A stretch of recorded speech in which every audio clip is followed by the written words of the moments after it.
성부와 성자와 성령의 이름으로.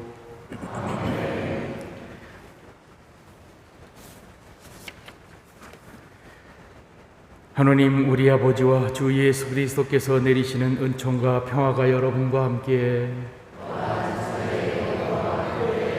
오늘은 연경제 23주일입니다. 오늘 이 미사 중에는 우리 본당 신자 모든 분들 위해서 이 미사 중에 함께 기억하겠습니다.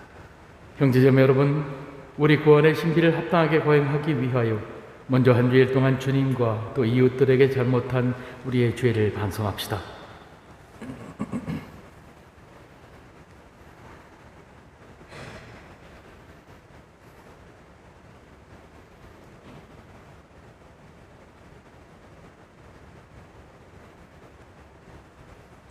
전능하신 하느님과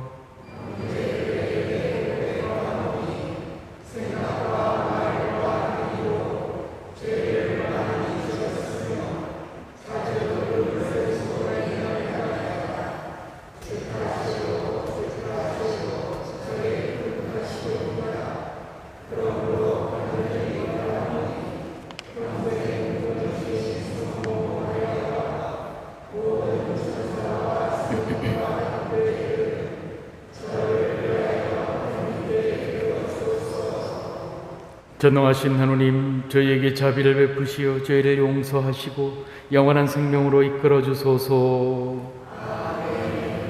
주님 자비를 베푸소서. 그리스도님 자비를 베푸소서. 주님 자비를 베푸소서. 하늘 높은 데에서는 하느님께 영광,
기도합시다. 하느님, 저희를 구원하시어 사랑하는 자녀로 삼으셨으니 저희를 인자로 굽어 보시고 그리스도를 믿는 이들에게 참된 자유와 영원한 유산을 주소서. 성부와 성령과 함께 천주로서 영원히 살아계시며 다스리시는 성자 우리 주 예수 그리스도를 통하여 비나이다.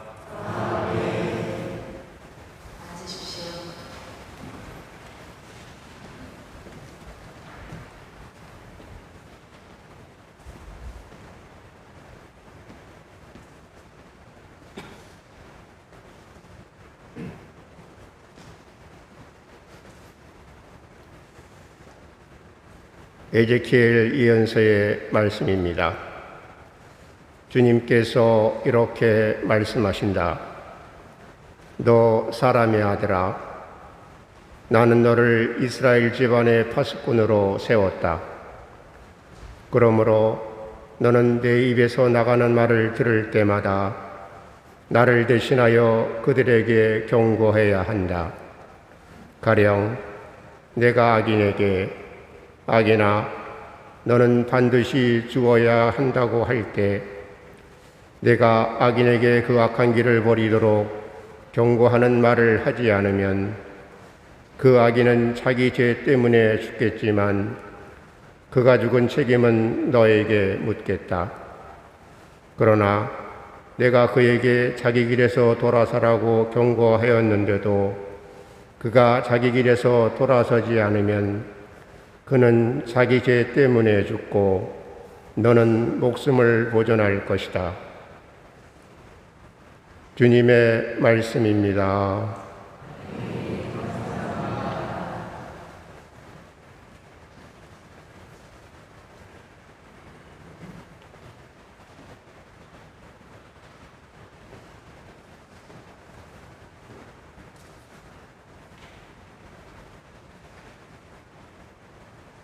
오늘 주님 목소리에 귀를 기울여라. 너희 마음을 울리게 하지 마라.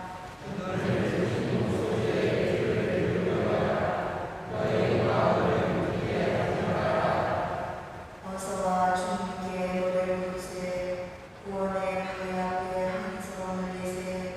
감사하며 그분 앞에 나아가세. 노래하며 그분께 한 손을 내세.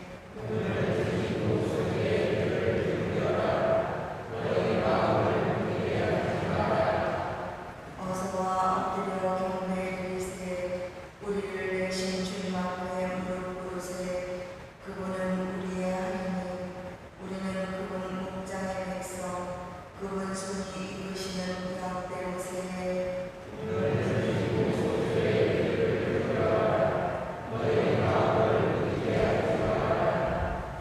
오늘 너희는 주님 목소리에 귀를 기울여라. 무리바에서처럼 마사의 그날 광야에서처럼 너희 마음을 울리게 하지 마라. 거기에서 너희 조상들은 나를 시험하고 내가 한 일을 보고서도 나를 떠보았다.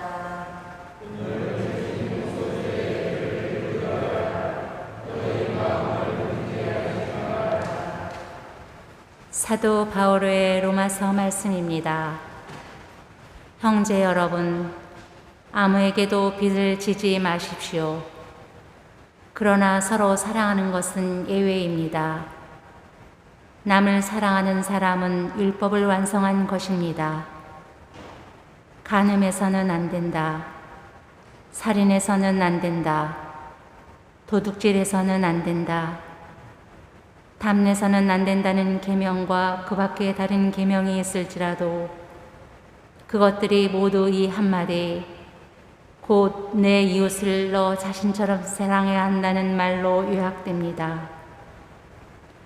사랑은 이웃에게 악을 저지르지 않습니다. 그러므로 사랑은 율법의 완성입니다. 주님의 말씀입니다.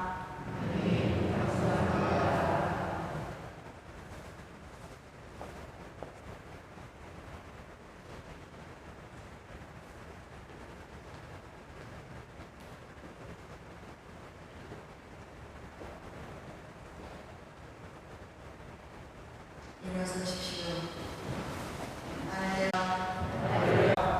하느님이 그리스도 안에서 세상을 당신으로 화해하게 하시고 우리에게 화해의 말씀을 맡기셨네. 주님께서 여러분과 함께 마테오가 전한 거룩한 복음입니다. 그때 예수님께서 제자들에게 말씀하셨다. 내 형제가 너에게 죄를 짓거든 가서 단둘이 만나 그를 타일러라. 그가 내 말을 들으면 내가 그 형제를 얻은 것이다. 그러나 그가 내 말을 듣지 않거든 한 사람이나 두 사람을 더 데리고 가거라. 모든 일을 둘이나 세 증인의 말로 확정지어야 하기 때문이다. 그가 그들의 말을 들으려고 하지 않거든 교회에 알려라. 교회의 말도 들으려고 하지 않거든 그를 다른 민족 사람이나 세리처럼 여겨라. 내가 진실로 너희에게 말한다. 너희가 무엇이든지 땅에서 매면 하늘에서도 매일 것이고 너희가 무엇이든지 땅에서 풀면 하늘에서도 풀릴 것이다. 내가 또 진실로 너희에게 말한다. 너희 가운데 두 사람이 이 땅에서 마음을 모아 무엇이든 청하면 하늘에 계신 내 아버지께서 이루어 주실 것이다. 두 사람이나 세 사람이라도 내 이름으로 모인 곳에는 나도 함께 있기 때문이다. 주님의 말씀입니다.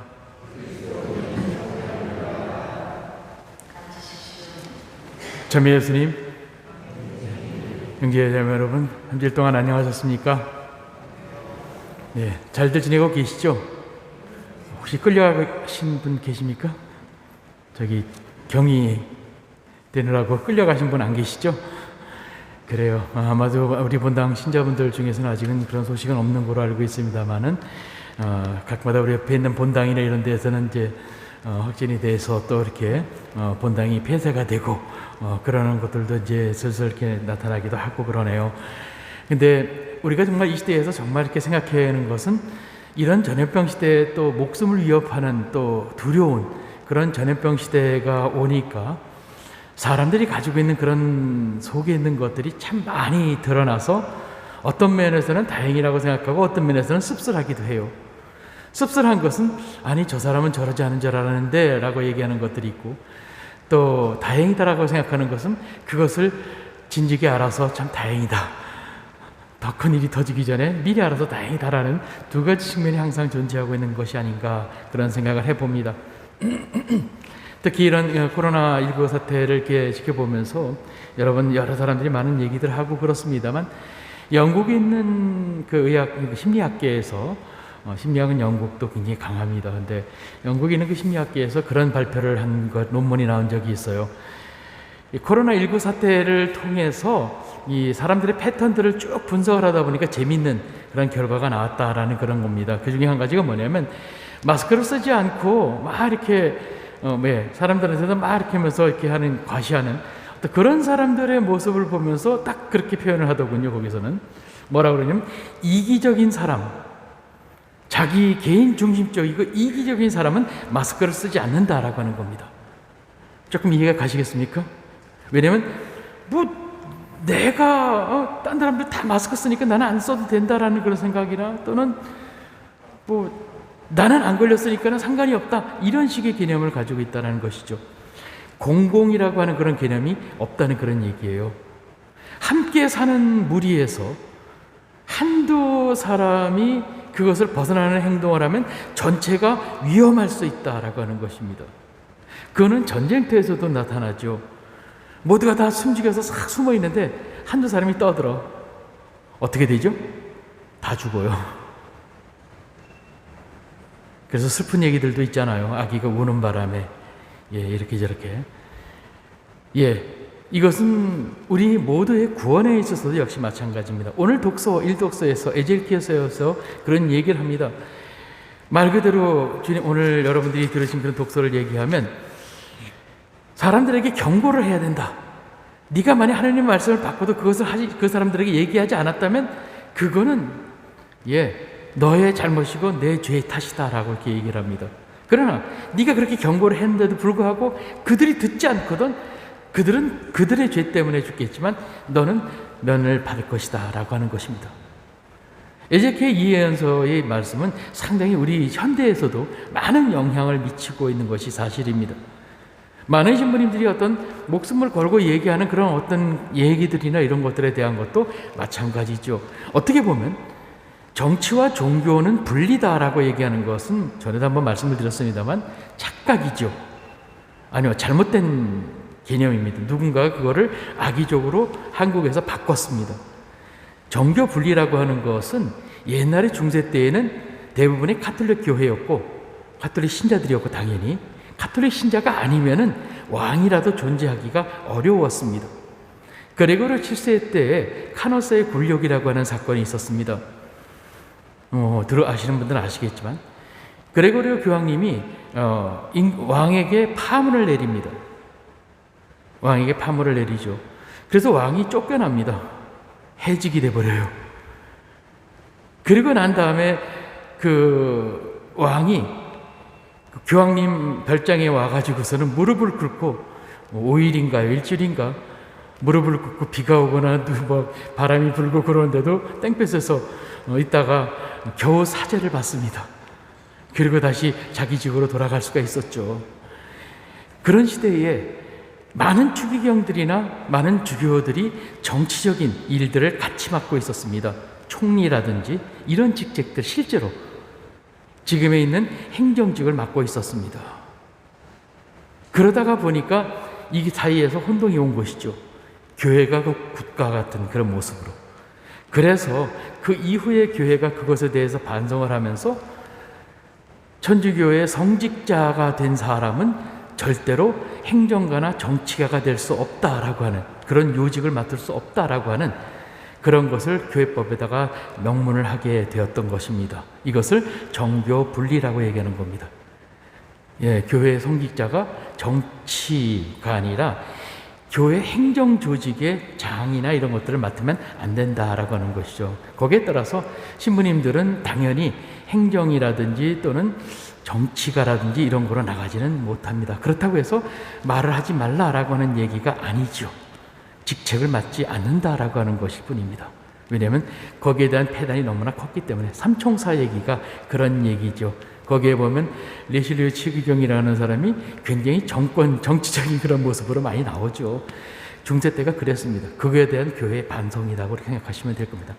어쨌든 그래서 우리 시대에 우리 그리스도인으로서 우리가 살아가야 되는 것은 한 가지, 우리가 보면서 늘 이런 갈등이 있는 거예요. 이것을 과연 세상에 대해서 얘기를 해야 되느냐? 아니면 형제들을 사랑하는 그런 측면에서 이것을 조용히 있어야 되느냐라고 하는 것의 문제이죠. 그런데 어느 것이 하느님의 뜻이냐라고 하는 것을 알기는 쉽지는 않습니다. 지금 말해야 될 때인지 아니면 감싸 안아야 되고 용서해 줘야 될 때인지 한 가지의 원칙은 분명합니다. 그 사람이 잘못했을 때 그 사람은 잘못한다라고 얘기하는 것은 하느님의 일입니다. 그러나 그 사람이 자기의 잘못을 깨닫고 돌아서면 그 사람을 안아주는 것도 역시 하느님의 뜻입니다. 두 가지 중에 어느 것이 더 중요하다라고 얘기하기는 참 어렵습니다. 둘 다 똑같기 때문에. 마치 하느님을 섬기는 것과 이웃을 사랑하는 것, 이 두 가지가 함께 가는 것인데 늘 갈등을 일으킵니다. 이웃을 사랑하다 보니까 하느님을 저버리는, 가족들을 생각하다가 보니까 배교를 해야 되는, 이해하시겠습니까? 이런 딜레마 속에 항상 빠지게 됩니다. 그럼 어느 것이 하느님의 뜻을 따르는 것이냐? 글쎄요, 당연히 하느님을 섬기는 것이 우선이에요. 하지만 두 번째 계명인 이웃을 사랑하는 개념, 내 가족들을 사랑하는 개념도 그에 못지않게 중요합니다. 항상 우리 교회나 우리 신앙인들이 갈등을 느끼는 것은 이 둘 사이의 갈등이에요. 그러나 현대에 와서 제가 느끼기에는 하느님께 대한 것들도 오직 하느님만을 섬기는, 오직 하느님께만 매달리고 오직 하느님께 모든 것을 의지하고 의탁하는 그러한 사람도 없고 가족들만을 사랑해가지고 움직이는 사람도 없는 것 같다라고 하는 것입니다. 우리는 그 중간에 어정쩡하게 이렇게 어쩔 줄 몰라 하면서 쩔쩔매면서 이렇게 팔딱팔딱 뛰어다니고 있는 그런 느낌. 적당히 하느님을 섬기고 적당히 가족을 돌보고 적당히 내 개인적인 그런 것들도 적당히 주위에 있는 분들을 보면서 느끼는 것 중에 하나가 뭐냐면 저는 남자니까 형제님들을 봅니다. 형제님들이 젊었을 때 자매님들도 비슷할 거예요. 형제님들이 젊었을 때는 왕년에 한 가닥 안 해보신 분이 없죠. 어때요? 여기 계신 분들 왕년에다 한 가닥 다 해보셨죠? 어떤 의미에서건 간에. 그래요. 그런데 연세가 드시면서 점점 되는 건 뭐냐면 옛날에 있던 한 가닥은 가끔가다 나옵니다. 거의 드물게. 왜냐고요? 살다가 보니까 그렇게 살다간 가정이 깨지겠거든. 젊었을 때처럼 말이죠. 폼나게 막 쫙 하고 막 이렇게 그러다가 집에 가서 그냥 재매님한테 두들겨 맞거든. 그러다가 보니까 나중에 생각하는 거예요. 두들겨 맞아서 그런 게 아니에요. 생각해 보는 거예요. 아, 내가 우리 이 가정을 정말 지키려면은 이런 걸 하지 말아야겠구나. 이거를 깨닫는데 남자들은 상당히 시간이 많이 걸려요.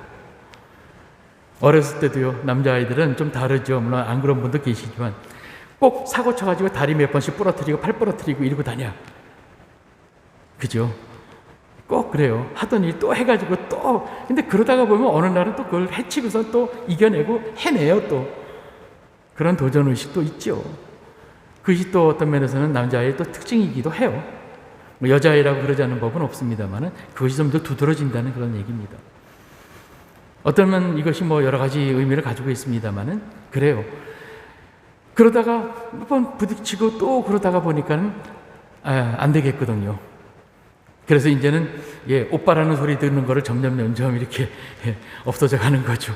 그러다가 아저씨로 가는 거고 그렇게 맞아요. 어떻게 보면은 뭐 그것이 당연한 거 아니냐라고 얘기하지만 그것도 하나의 어떤 흐름이에요.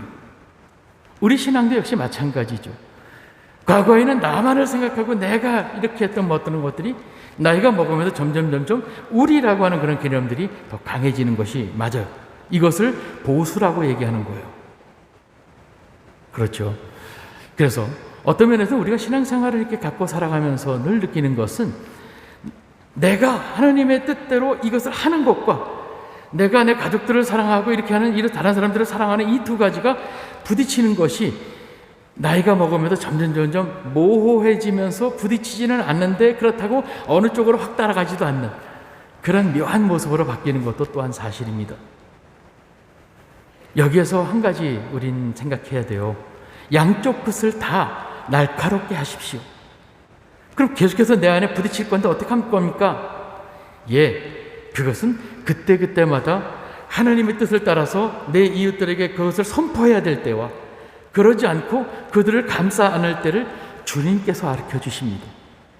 적어도 내가 주님 안에 있다고 한다면 어떤 모습으로? 그건 모르죠. 그러나 분명한 것은 나에게 주님의 메시지가 와요. 그 사람을 내가 포옹해 줘야 되고 안아줘야 되는 것이냐? 용서해 줘야 되는 것이냐? 지금 그것을 꼬집어야 되는 것이냐? 손해가 와더라도 그것은 주님만이 하시는 일입니다. 많은 경우에는 우리는 주님의 목소리를 뭉개버리고 포옹해야 될 때 꼬집어 떼고 꼬집어 떼야 될 때 포옹하는 그런 거꾸로 된 모습이고 이것을 악이라고 얘기하는 것입니다.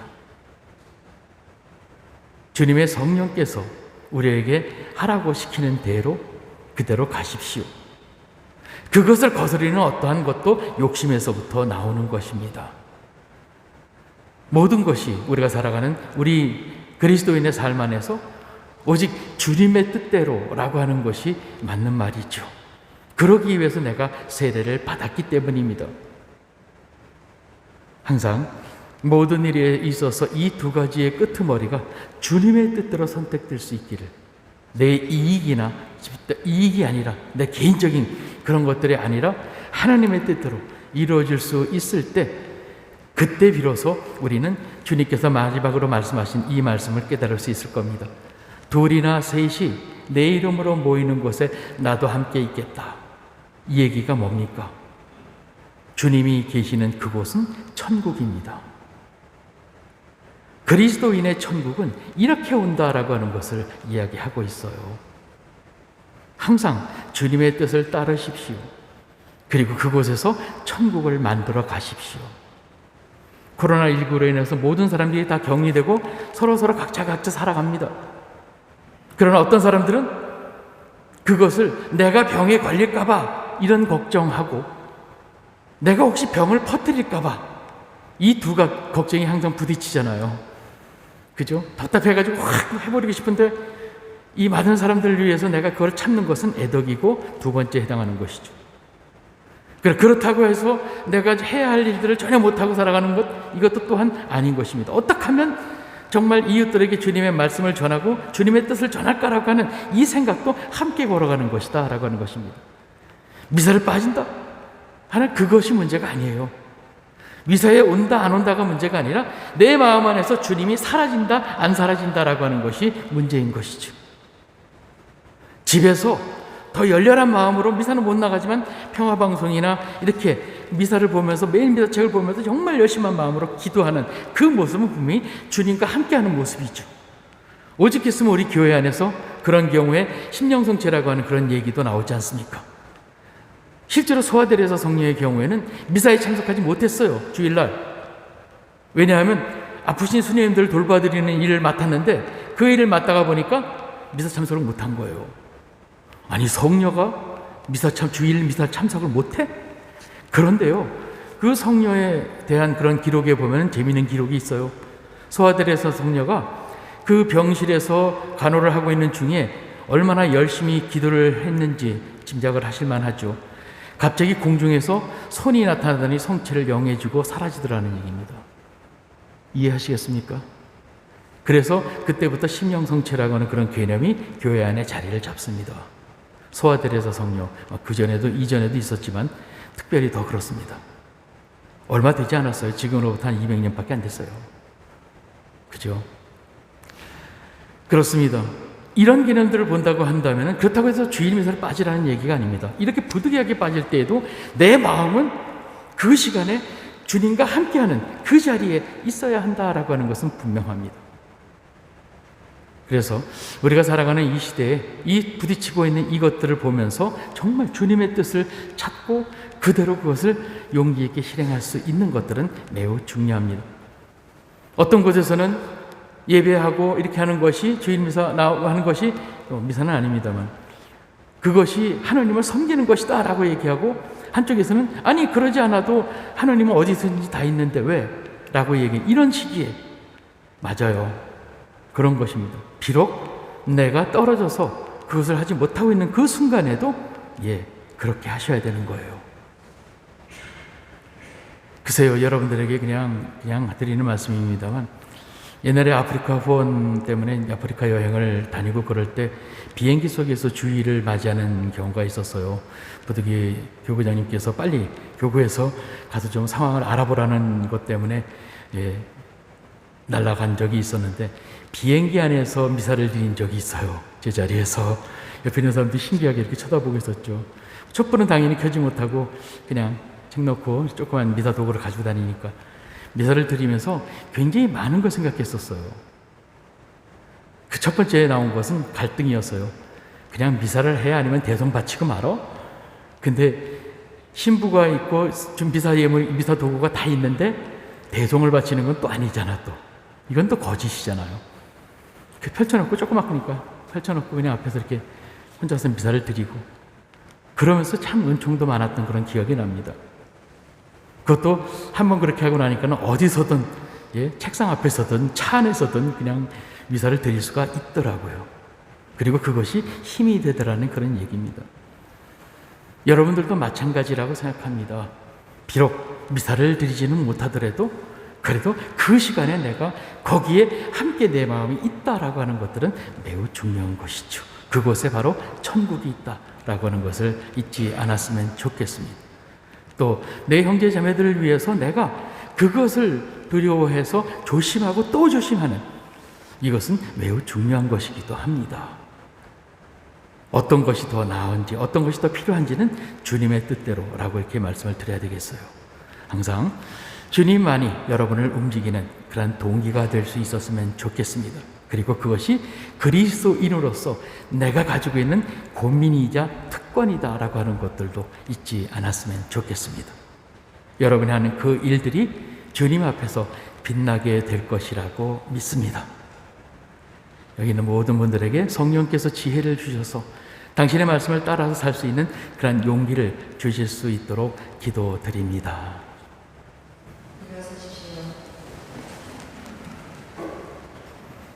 우리의 신앙을 고백합시다. 전능하신 천주 성부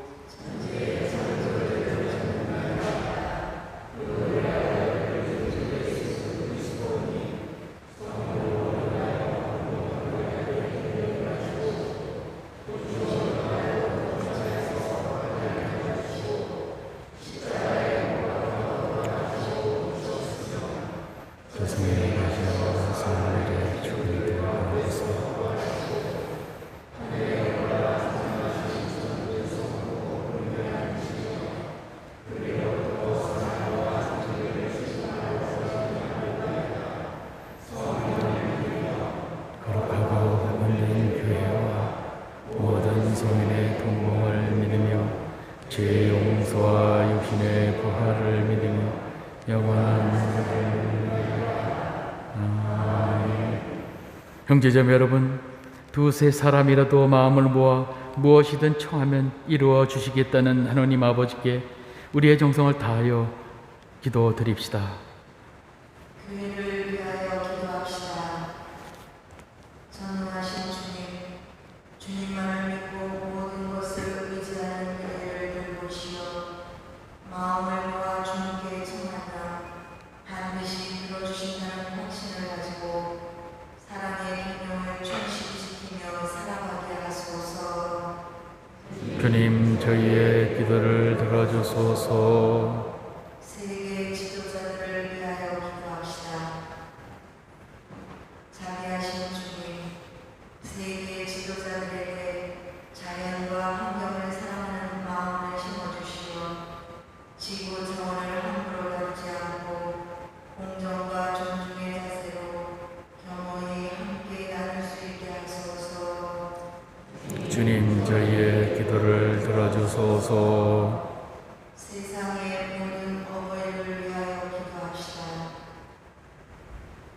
생명의 주님, 자녀를 낳아 기르며 주님의 창조 사업에 참여하는 어버이들을 도와주시어 자녀들을 키우는데 지치지 않고 그들이 성장하는 모습에서 참된 기쁨을 얻게 하소서. 주님, 저희의 기도를 들어주소서. 교구 공동체를 위하여 기도합시다. 인도자이신 주님, 저희 교구 공동체와 함께 하시어 유한한 지구 자원의 소중함을 깨닫고 보호할 수 있도록 저희 마음을 일깨워 주소서. 주님, 저희의 기도를 들어주소서. 인자하신 주님, 주님을 마음에 모시고 주님 뜻에 따라 살려고 힘쓰는 저희의 기도를 기꺼이 들어 허락하소서.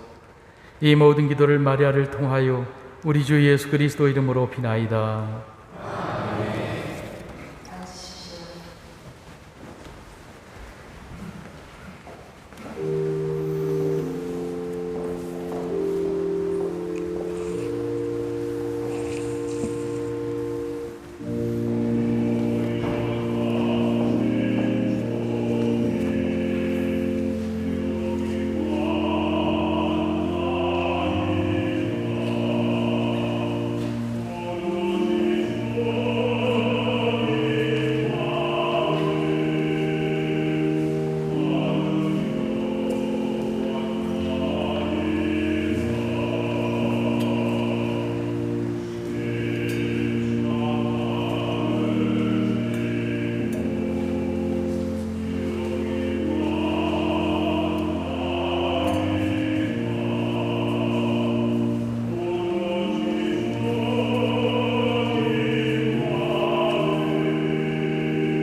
형제자매 여러분, 우리가 바치는 이 제사를 전능하신 하나님 아버지께서 기꺼이 받아주시도록 기도합시다.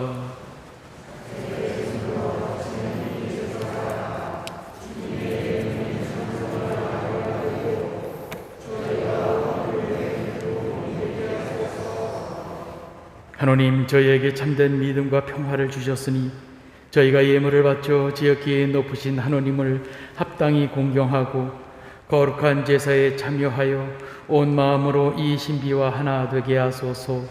우리 주 그리스도를 통하여 비나이다. 주님께서 여러분과 함께 마음을 드높이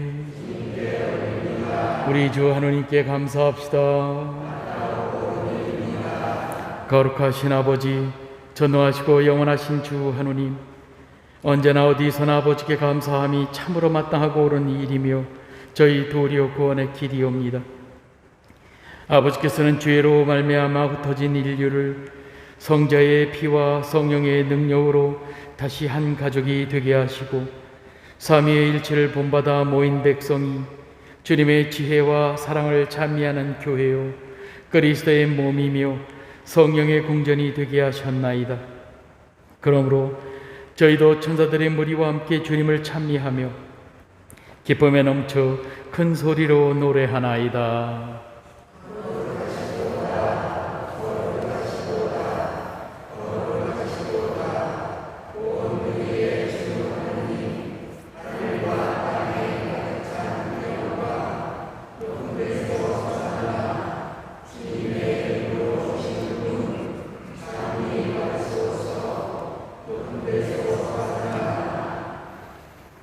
거룩하신 아버지, 아버지께서는 모든 거룩함의 셈이시옵니다. 간구하오니 성령의 힘으로 이 예물을 거룩하게 하시어 우리 주 예수 그리스도의 몸과 피가 되게 하소서. 스스로 원하신 순환이 다가오자 예수님께서는 빵을 들고 감사를 드리신 다음 쪼개어 제자들에게 주시며 말씀하셨나이다. 너희는 모두 이것을 받아 먹어라. 이는 너희를 위하여 내어줄 내 몸이다.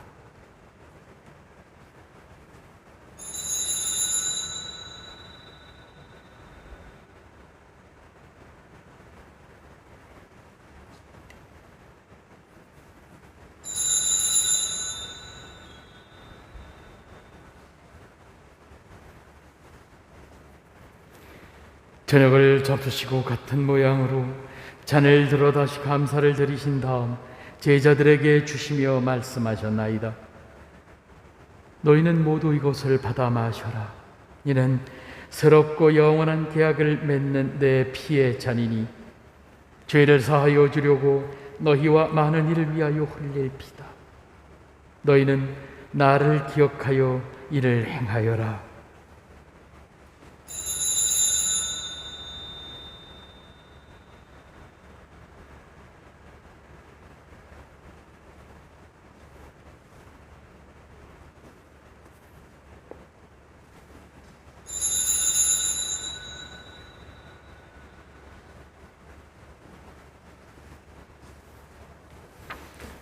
신앙의 신비여,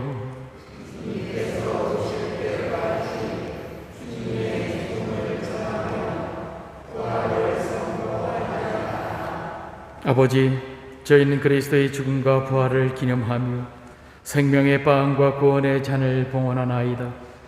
또한 저희가 아버지 앞에 나와 봉사하게 하시니 감사하나이다. 간절히 청하오니 저희가 그리스도의 몸과 피를 받아 모시어 성령으로 모두 한 몸을 이루게 하소서. 주님, 온 세상에 널리 퍼져 있는 교회를 생각하시어 교황 프란체스코와 저희 주교 안드레아와 보호자 주교들과 모든 선기자와 더불어 사랑의 교회를 이루게 하소서. 부활의 희망 속에 고이 잠든 교우들과 세상을 떠난 다른 이들도 모두 생각하시어 그들이 주님의 빛나는 얼굴을 배우게 하소서. 저희에게도 자비를 베푸시어 영원으로부터 주님의 사랑을 받는 하나님의 어머니 복되신 옹정 마리아와 그 외별이신 성 요셉과 복된 사도들과 모든 성인과 함께 영원한 삶을 누리며 성자 예수 그리스도를 통하여 아버지를 찬양하게 하소서. 그리스도를 통하여 그리스도와 함께 그리스도 안에서 성령으로 하나 되어 전능하신 천주 성부 모든 영예와 영광을 영원히 받으소서.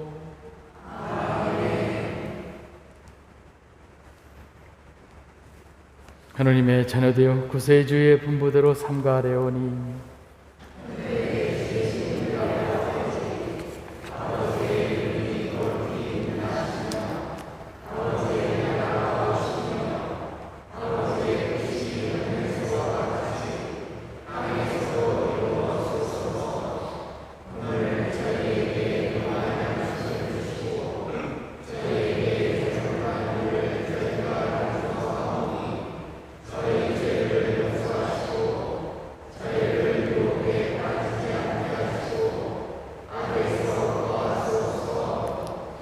주님, 저희를 모든 악에서 구하시고 한평생 평화롭게 하소서.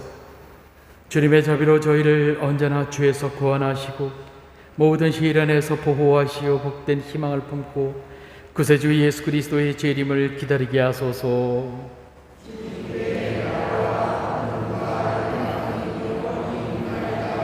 주 예수 그리스도님 일찍이 사도들에게 말씀하시기를 너희에게 평화를 두고 가며 내 평화를 주노라 하셨으니 저희 죄를 헤아리지 마시고 교회의 믿음을 보시어 주님의 뜻대로 교회를 평화롭게 하시고 하나 되게 하소서.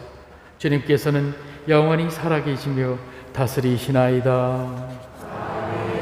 주님의 평화가 항상 여러분과 함께 평화의 인사를 나누십시오.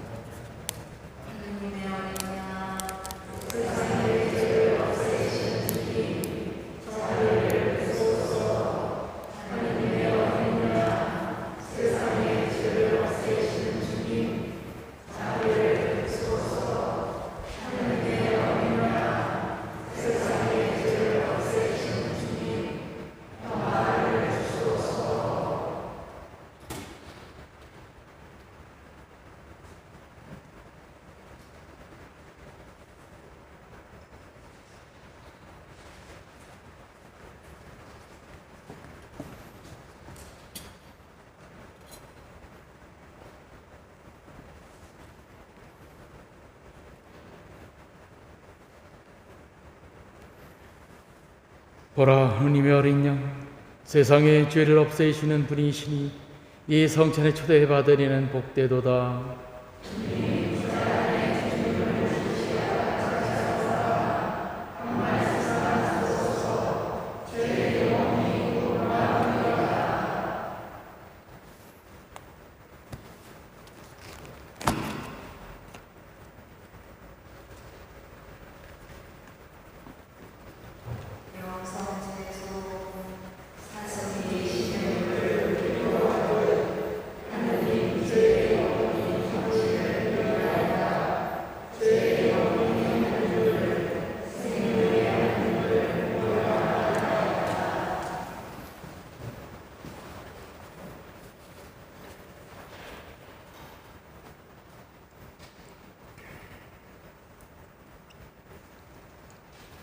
그리스도의 몸,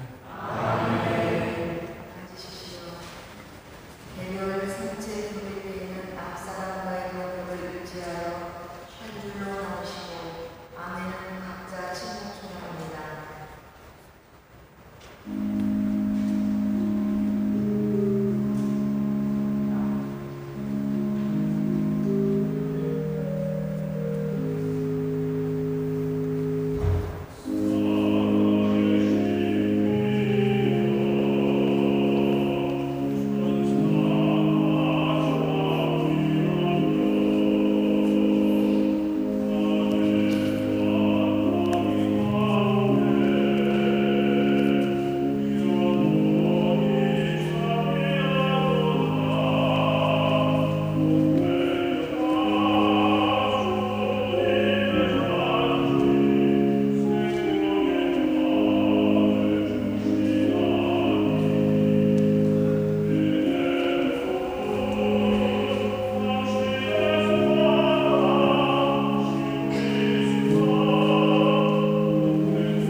기도합시다. 주님, 믿는 이들을 생명의 말씀과 천상성사로 기르시고 새롭게 하시니 사랑하시는 성자의 크신 은혜로 저희가 영원한 생명을 누리게 하소서. 성자께서는 영원히 살아계시며 다스리시나이다. 모두 자리에 앉으십시오. 공지사항 몇 가지만 말씀드립니다. 미사 전에 출입 시간 30분 전, 봉사자를 제외한 신자분들은 미사 30분 전에 입장이 가능하고요. 새롭게 QR코드 사용을 하고 있습니다. 아마도 여러분들 많이 아셔서 알겠지만 또 안내해 주시겠습니다만, 카카오톡이나 네이버 앱 이용해서 쉽게 접속할 수가 있습니다. 많은 이용 바라겠고요. 당연히 휴대폰 당연히 있어야만 되는 것은 말할 필요가 없겠죠. 그래서 어쨌든 확실하게 출입하시는 분들이나 이런 분들을 확인할 수 있도록 하기 위해서이고, 또 어느 분이 확인했는지는 사실은 이 QR코드는 확인이 어렵습니다. 그래서 다른 본당 분들이나 이런 분들도 이것을 사용해서 미사를 참석할 수가 있습니다. 본당에서는 그렇게 하도록 그렇게 하고 있으니까 또 많은 분들 또 이용해 주시기를 바라겠고요. 네, 혹시라도 본당에 여러분 나눠드린 신자 바코드가 없어서 곤란하신 분들은 바로 QR코드로 하시면은 문제가 없으니까 그렇게 해주시기를 부탁을 드립니다. 그리고 코로나19 전 세계 확산에 따라서 올해 여러 가지 면에서 많은 것들이 있습니다. 프란치스코 교황님께서는 해마다 성금요일에 매월 성주간 금요일에 예루살렘 성지복구를 위한 헌금을 봉헌을 했습니다만, 오늘은 특별히 이 금년에는 성십자가 현양 주길 전날인 9월 13일 다음 주입니다. 13일에 성지 복구를 위한 2차 헌금하는 것을 허락하셨습니다. 그래서 다음 주에는 예루살렘 성지 복구를 위한 2차 헌금 있다라고 하는 것 말씀을 드립니다. 또 9월 달은 순교자 성월이면서 또한 헌미 헌금 봉헌의 달입니다. 끼니 때마다 한 줌의 쌀 예수님과 이웃의 몫으로 봉헌해서 그것을 가정에서 현금으로 환산해서 9월 27일 주일날 2차 헌금으로 봉헌하겠습니다. 미리 이렇게 준비를 해 주시고, 주보에 사회적 거리두기 3단계가 만약에 격상이 될 때에는 이렇게 할 것이다 라고 하는 대강적인 그런 것들을 적어봤습니다. 참조해 주시고 와주시기를 부탁드립니다. 또 새로 우리 본당에 전입으로 오신 박창규 그레고리오 형제님, 그리고 지성훈 가브리엘 형제님 가정, 이정혜 세실리아 자매님 가정, 배소희 카타리나 자매님 가정 진심으로 환영하고, 지역장님, 구역장님, 반장님께서는 연락을 주셔서 본당 안내해 주시기를 부탁을 드립니다. 모두 다 어려운 그런 시기이지만 조금 더 견뎌내죠. 근데 오래 갈 것이다 라고는 얘기도 있지만, 떠날 때는 또 갑자기 떠납니다. 바이러스의 특징이죠. 나타날 때도 갑자기 나타나고 떠날 때도 갑자기 사라져요. 슬슬슬슬 이렇게. 여러분들 과거에 독감 바이러스 같은 거 보셨죠?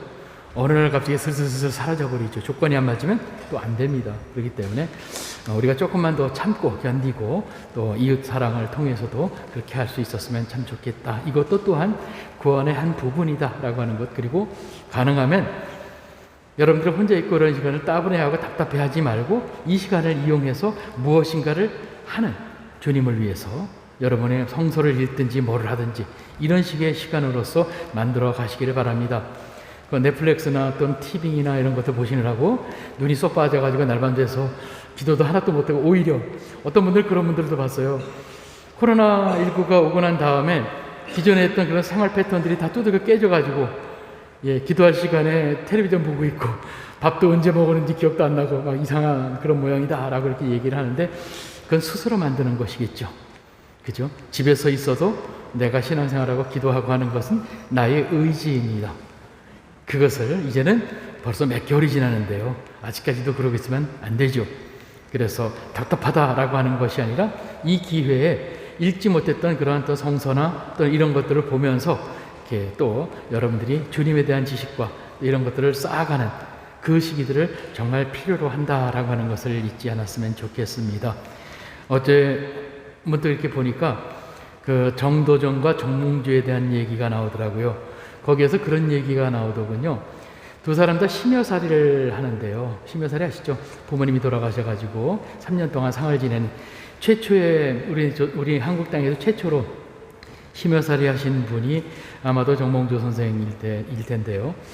그분에 대한 그런 얘기와 정도전의 얘기를 나오면서 3년 동안 심여살이를 할 때 정몽주가 정도전에게 그런 편지를 씁니다.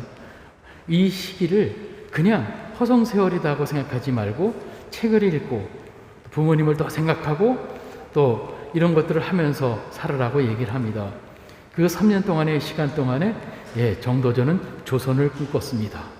그리고 조선을 만들었죠. 무슨 얘기인지 아시겠죠?